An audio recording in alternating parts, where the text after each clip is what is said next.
எவ்வளவு பிரச்சனைகள் இருக்குது. அந்த அம்மா காமிக்கிறாங்க பாருங்க, அந்த பேக் எடுத்து பாத்தீங்க அப்படின்னாக்கா, அப்ப நீங்க வந்து பிச்சு பிச்சு கொடுக்குற மாதிரி தானே நீங்க சொன்ன இலவசத்துல. மாற்றம் உள்ள ஆட்சியைத்தான் மக்கள் எதிர்பார்த்தார்கள் என்று நீங்க சொன்னீங்க. ஆனா நீங்க வந்த ஆட்சி வந்து ஏமாற்றமாக தான் இருக்குன்னு மக்கள் சொல்றாங்க. பேக்ல எந்த ஒரு படமும் இல்லாம எங்கள் தலைவர் கொடுத்திருக்காரு. இப்படி பிச்சு போட்ட மாதிரி பண்ணுவீங்கன்னு யாருமே எதிர்பார்க்கல. அந்த ஏக இறைவனின் சாந்தியும் சமாதானமும் உங்கள் மீதும் என் மீதும் உண்டாவதாக. என்ன விஜய் சார், எப்படி இருக்கீங்க? நல்லா இருக்கீங்களா? தமிழ்நாட்டு மக்கள் நல்லா இருக்காங்களா என்பதை நீங்கள் எப்படி பார்க்குறீங்க? கண்டிப்பா தமிழ்நாட்டு மக்கள் நல்லா இருப்பாங்க. ஆனா நீங்க அந்த தமிழ்நாட்டு மக்கள் நல்லா இருக்கணும் அப்படின்னு நினைச்சு தான் ஆட்சிக்கு வந்தீங்க. அந்த ஆட்சியில இலவசங்களை அறிவிச்சீங்க. ஆனா அந்த இலவசங்களை இப்படி பிச்சு போட்ட மாதிரி பண்ணுவீங்கன்னு யாருமே எதிர்பார்க்கல. இப்ப நீங்க கொடுத்த அந்த குழந்தைகளுக்கான இலவச ட்ரெஸ்ஸாக இருக்கட்டும், இலவச புத்தகம், இலவச அந்த பேக்காக இருக்கட்டும், எல்லாத்துலேயுமே குறைபாடுகள் இருக்கு.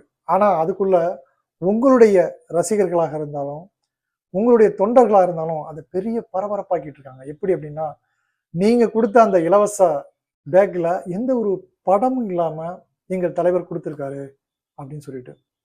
சரி, இவ்வளவு பரபரப்பா ஆகிட்டு இருக்கிற அந்த இலவசத்துல என்ன குறைபாடு? அதை பார்க்கறதுக்கு முன்னாடி நாம ஏற்கனவே எத்தனையோ குறைபாடுகளை சந்திச்சுட்டு வந்துட்டோம்.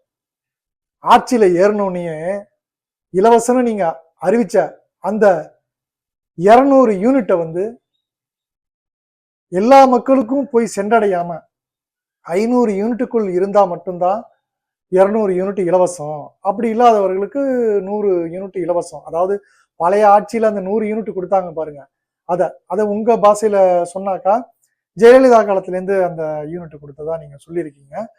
அதை தொடர்ந்தது யார் என்றால் அது கலைஞர் ஆட்சியா இருக்கட்டும் அல்லது ஸ்டாலின் ஆட்சியா இருக்கட்டும், அவங்க தொடர்ந்து வந்துட்டாங்க.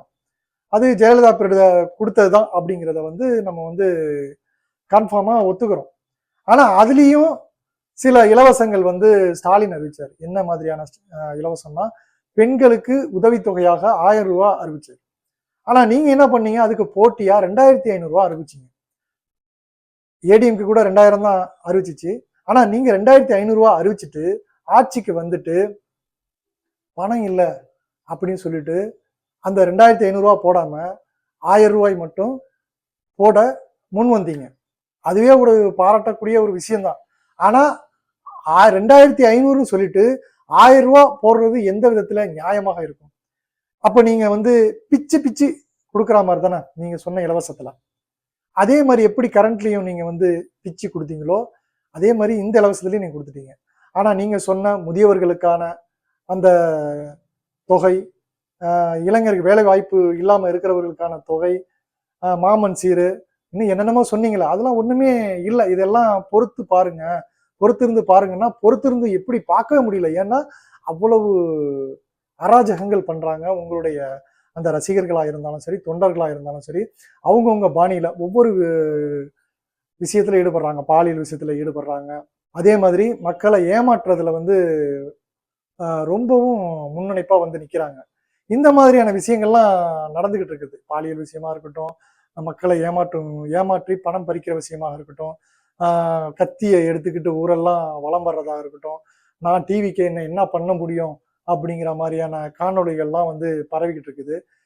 இதெல்லாம் வந்து உங்க ஆட்சியில நடந்துட்டு இருக்கு. இதெல்லாம் நீங்க கேட்குறீங்களா? இதெல்லாம் நீங்க கேட்டா தானே மக்களுக்கு நல்லாட்சி கொடுக்கறதா இருக்கும். இதை கேட்கலன்னா எப்படி நல்லாட்சி வரும்? மாற்றம் உள்ள ஆட்சியைத்தான் மக்கள் எதிர்பார்த்தார்கள் என்று நீங்க சொன்னீங்க. ஆனா நீங்க வந்த ஆட்சி வந்து ஏமாற்றமாக தான் இருக்குன்னு மக்கள் சொல்றாங்க. இப்ப நீங்க இலவசம் கொடுத்தீங்கல்ல, அதுல நீங்க பாருங்க, நீங்களே பாருங்க, அந்த பேக்ல எவ்வளவு பிரச்சனைகள் இருக்குது. அந்த அம்மா காமிக்கிறாங்க பாருங்க, அந்த பேக் எடுத்து பாத்தீங்க அப்படின்னாக்கா அந்த பேகுக்குள்ள ஒரு பக்கம் கையை விட்டு இன்னொரு பக்கம் வந்துடும் போகுது. பேகுலயே இவ்வளவு குறைபாடுகள். இதுல தான் வந்து போட்டோ எல்லாம் போடாம எங்க முதலமைச்சர் கொடுத்துட்டாரு அப்படின்னு சொல்லிட்டு உங்களுடைய ரசிகர்கள் தொண்டர்கள்லாம் வந்து ரொம்ப பரபரப்பா இதை பரப்பிட்டு இருக்காங்க. ஏன்னா அந்த மீடியாக்கள் மூலியமா தானே நீங்க வந்து ஆட்சிக்கு வந்தீங்க. அந்த மீடியாவை ரூட் மாஃபியா அப்படின்னு வேற சொல்றாங்க. அது மூலியமா நீங்க ஆட்சிக்கு வந்துட்டு எப்படி நல்லாட்சியை கொடுக்க முடியும்னு மக்கள் கேட்கறாங்க.